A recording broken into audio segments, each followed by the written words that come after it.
In this guide, I'll show you how to invite cross-platform friends to your party or team in Rainbow Six Siege. So the first thing you want to do is have a look in the top right of your screen on the home menu, and you'll see which button you have to press to open up your party.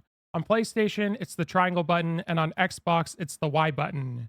Then what you want to do is scroll down, and here's where you'll see same platform friends, which you can open up and invite people. But we're going to be adding cross-platform friends.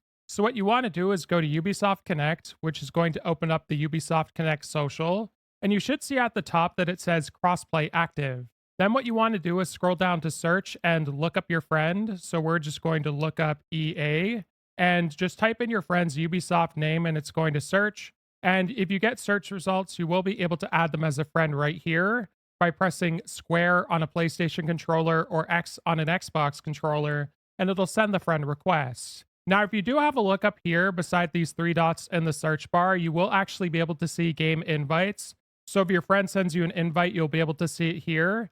But if you want to invite your friends, simply select invite friends, which will bring us back to this page. Then you just want to press R2 on your controller, which will open up more options, and you should see the option to invite them to your party. Now, when they do join your party, you should be able to see them right here in this party section at the top. And if you're experiencing issues, what I recommend you do is press start on your controller and go to options, and then scroll down and ensure you have crossplay matchmaking turned on, as well as your friend having it turned on.